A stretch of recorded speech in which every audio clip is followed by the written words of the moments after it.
اس بل کا سیکشن 2 پڑھیں تو اس میں بار بار ایک ٹرم یوز ہو رہی ہے، سیلف پرسیو جینڈر آئیڈینٹی۔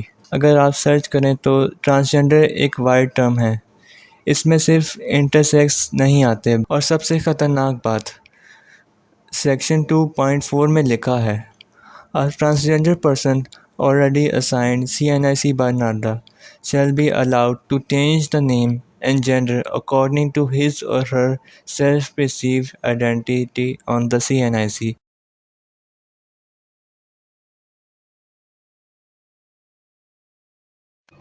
اعوذ باللہ من الشیطان الرجیم، بسم اللہ الرحمن الرحیم۔ ما كان محمد أبا أحد من رجالكم ولكن رسول الله وخاتم النبيين وكان الله بكل شيء عليما۔ بسم اللہ الرحمن الرحیم۔ السلام علیکم۔ کچھ دنوں سے ٹرانسجینڈر بل کے حوالے سے بہت شور مچا ہوا تھا۔ ایک کنفیوژن تھی کہ یہ بل ان لوگوں کے لیے ہے جو by birth gender disorder کا شکار ہیں، تو یہ شور کیوں مچایا جا رہا ہے کہ ہومو سیکشولیٹی یا LGBTQ کو پروموٹ کیا جا رہا ہے۔ میں نے جب اس پر ریسرچ کی اور بل کو خود ڈاؤن لوڈ کر کے پڑھا تو مجھے معلوم ہوا کہ ماجرا کچھ اور ہی ہے۔ آپ سب اس بل کو ڈاؤن لوڈ کر کے اس کا سیکشن 1 پارٹ 10 پڑھ سکتے ہیں۔ اس میں ٹرانسجینڈر سے کیا مراد لیا گیا ہے۔ اس کے تیسرے پوائنٹ پڑھیں، اس میں 2 لفظ آئے ہیں، ٹرانسجینڈر مین اور ٹرانسجینڈر وومن۔ اب آپ ٹرانسجینڈر وومن اور ٹرانسجینڈر مین کو گوگل پر سرچ کر کے دیکھیں کہ یہ کیا ہے۔ Transgender man, A transgender man was assigned female sex at birth but identifies as male۔ یعنی آسان الفاظ میں کوئی بھی شخص جو پیدائش کے وقت لڑکی ہو لیکن اپنے آپ کو لڑکا کہتی ہو۔ اور transgender woman, A person whose sex assigned at birth was male but whose gender identity is female۔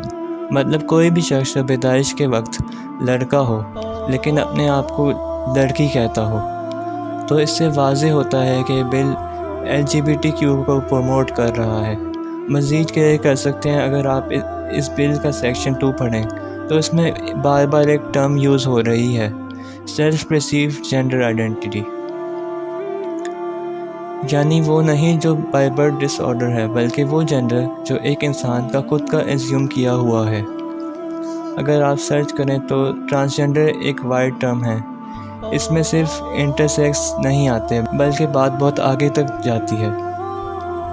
اور سب سے خطرناک بات سیکشن 2.4 میں لکھا ہے، A transgender person already assigned CNIC by NADA shall be allowed to change the name and gender according to his or her self-perceived identity on the CNIC, CRC, driving license and passport in accordance with the provisions of the NADA ordinance۔ مطلب کوئی بھی لڑکا یا لڑکی جا کر اپنے شناختی کارڈ پر اپنا جینڈر چینج کروا سکتا ہے۔ آئندہ ویڈیوز میں انشاءاللہ مزید اس بارے میں بات کریں گے کہ قرآن اور حدیث کیا کہتی ہے، اس بارے میں عقل کیا کہتی ہے اور اس کے کیا اثرات ہو سکتے ہیں۔ اس ویڈیو تک دوسروں تک بھی شیئر کریں تاکہ سب کی مس انڈرسٹینڈنگز دور ہو سکیں۔ اللہ ہمارے ملک میں اسلام کی حفاظت فرمائے۔